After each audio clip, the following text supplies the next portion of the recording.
Hey, I'm Tiff. If you know me, um, I've been on a bit of a journey lately. The last couple years, especially, I've experienced so much fun stuff. And I've been on an extremely intensive, beautiful, and terrible and magical healing journey. And as we close out this year, the year of our Lord, 2025, I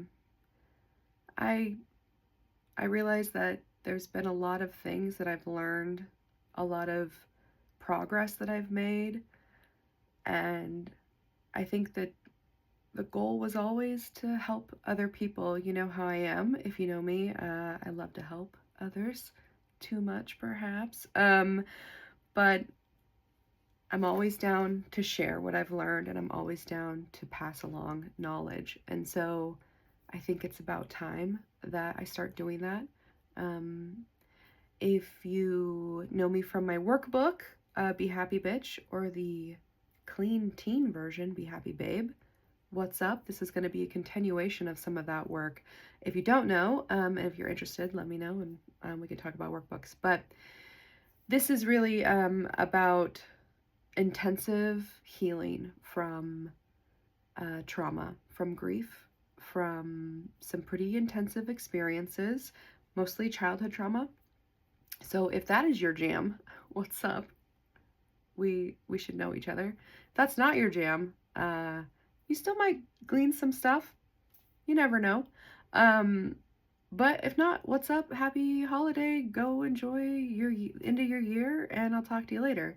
If you want to stick around, I'm going to talk about one concept or a couple concepts today. But if not, whatever. I'll see you later. One of the things I wanted to share about, first, I guess I gotta do it, right? I gotta share my story. So I'll give you the very quick elevator pitch story version of who I am and why I'm doing this and what I've been up to and what I've been learning. It kind of this process started with a therapeutic psilocybin experience 2 years ago. In January of 2024, I've had depression my entire life. It took me a while to actually know that, by the way. If you know, you know. But yeah, I've really been trying to heal my depression, trying to heal this hole and this ache inside of me that I've had my entire life and didn't really realize. And therapeutic psilocybin experience was very, very helpful. It kind of kicked off this trauma therapy healing process. Very shortly after that, I lost one of my dear friends. Eric, I love you. And I think about you all the time, dude. And then things started getting really crazy. I'm gonna cry sometimes, and that's fine. It's cool to cry. Don't worry about it. Crying is awesome. It's very, very cathartic. Anyways, after Eric's death, my life started changing quite a bit. I really started looking at myself and where I was and if I was happy. Am I doing the things that I want to do? Am I accomplishing the things I want to accomplish? He was 38 when he passed, and that is far too fucking young. And I am 40 now. It's been a couple years since then, and I really wanted to make sure that I was living it right, and I was putting myself first and putting my happiness first. And that's a gift that he gave me, his death gave me. Shortly after that, my dad was diagnosed with dementia. And his health went downhill very fast and also very slow, very slowly. It was excruciating to watch him just diminish. And as he was passing, he was on hospice for a long while. And as he was passing, just a month or two before he passed, actually last December, I found out that he wasn't actually my biological father. Unfortunately, he was too far gone to really talk to about. Like he couldn't understand, he couldn't comprehend. There wasn't like time for like questions. And my mother denied everything at the time, denied that it was literally impossible, though I had DNA evidence. And that story is a long story, and it is a complicated story, and at some point I will reveal more of it. It's just too confusing to get into right now. But my biological father was someone I never met, and he was a much, much older man than my mother was. And so there's a lot there. But anyhow, that kind of sent me on a bender to understand what the fuck my identity even was.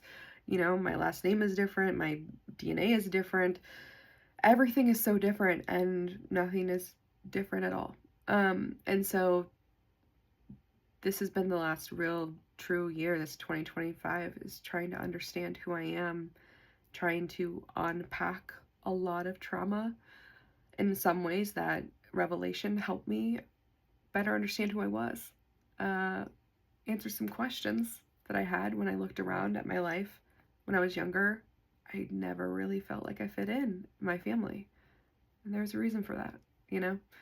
I was treated very differently by my parents. I'm a child of trauma, and if this is a trigger warning for you, please click off if you don't want to deal with it. But I have a very high ACEs score. ACE means adverse childhood experiences.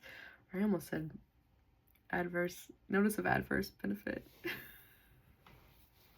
which is a denial notice for Medicaid. Don't worry about it. Moving on. So policy is always there in the back of my brain. Anyhow, if you've had several adverse childhood experiences, which is not great experiences when you're a kid, we're talking everything from neglect to abuse, physical, sexual, food insecurity, poverty, etc. I had all of those things. So the higher your score, the worse health outcomes you're going to have when you're older, unfortunately. And so that's why it's very important to identify that. It's very important to understand how trauma affects you, especially as an adult. If you are currently an adult, which I hope you are if you're watching this, and you've had those experiences, please, I implore you to go to trauma therapy and start unpacking some of that. It is life-changing. It is very hard work to unpack trauma, to really go through it, to fully give yourself over to the healing process, but it is absolutely worth it. You'll be a much happier, healthier person if you start that journey now. So that's number one. Please start that journey. If you have any questions about it, please feel free to ask me. I'm happy to answer anything I can. And then the second thing I wanted to talk about for this video series, podcast, I don't know what's going to happen. Anything could happen. I want to talk about something that is, some may call a little woo-woo. And y'all know, if you know me, I'm an atheist.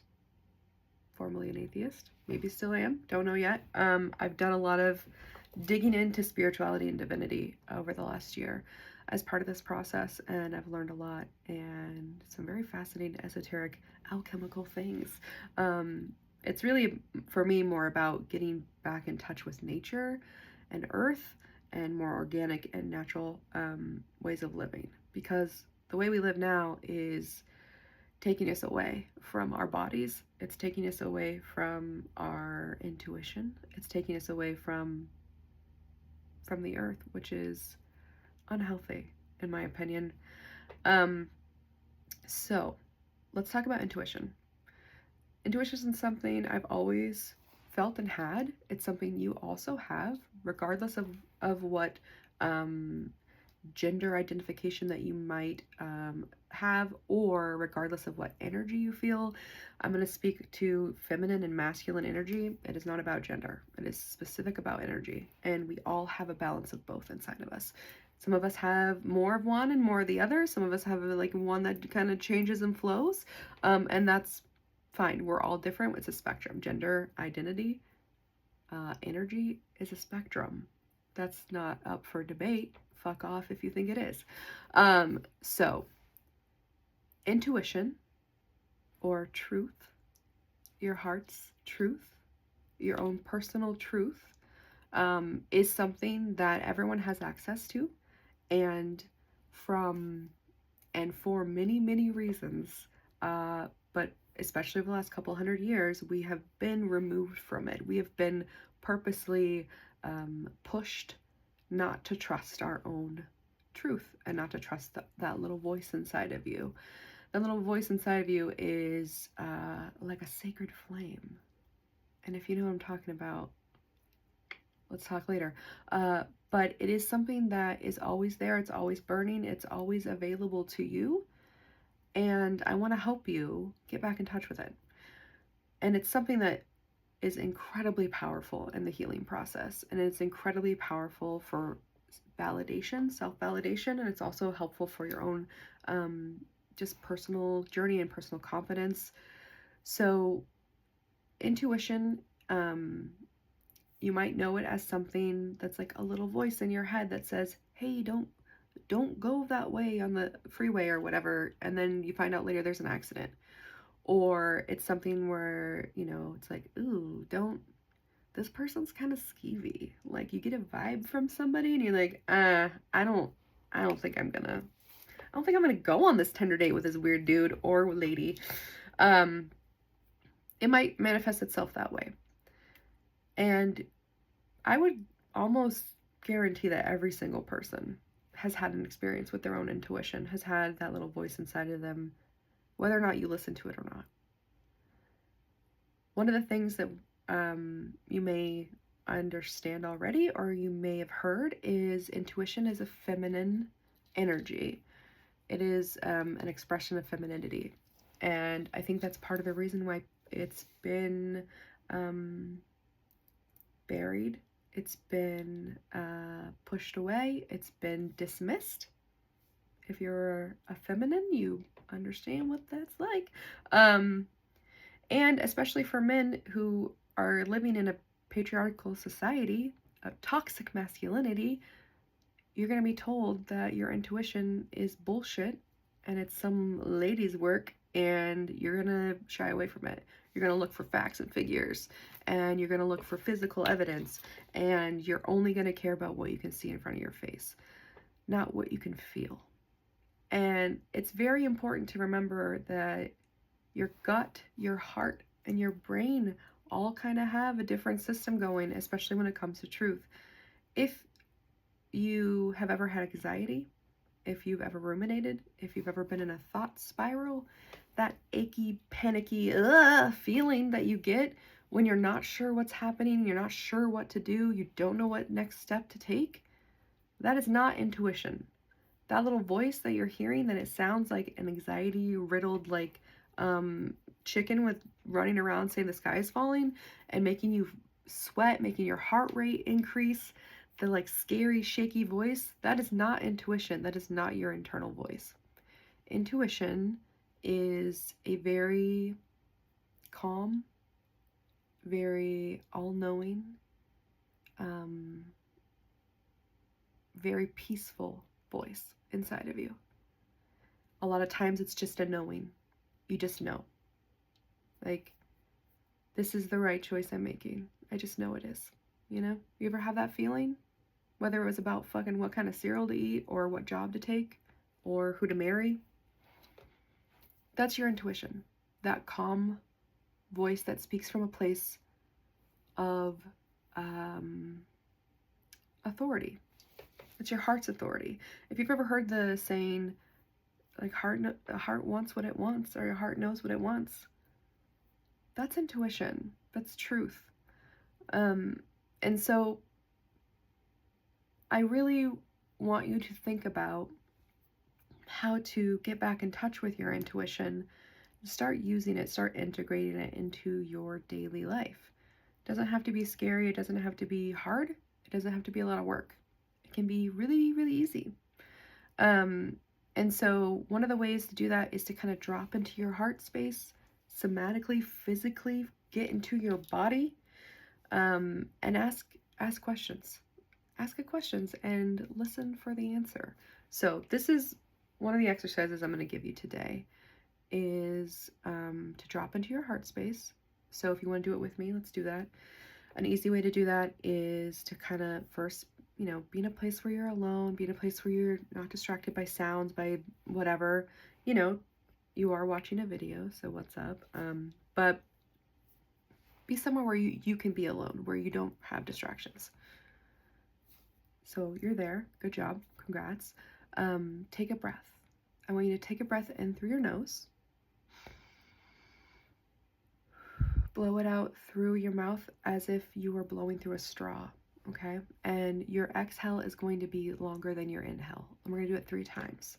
And apologies, I'm recovering from a cold, so you might hear me sound a little gross, but whatever. I don't care. The other part of my healing journey is not to be a perfectionist, so I'm not going to edit this video. I'm just going to put it on. I'm not going to care what it sounds like. I'm not going to care what I look like. I'm not going to care that you can see the ring light in my freaking glasses. I don't give a shit.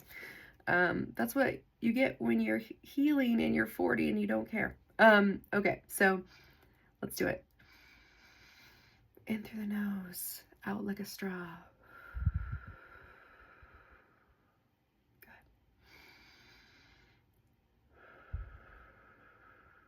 You can close your eyes, it helps. Put your hand on your heart.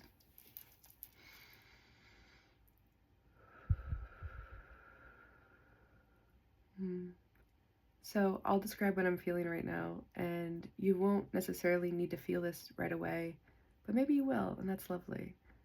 You kind of feel this warmth. You feel like kind of energy, warmth, something kind of concentrating under your hand, That's you and your heart space. It's peaceful, right? Feels nice. If you want to take more breaths, if you want to get there, do that. Nice. Okay, we're in touch with our heart, we're in there. Close your eyes. I want you to ask your heart, ask your body to tell you what a yes feels like. So do this with me.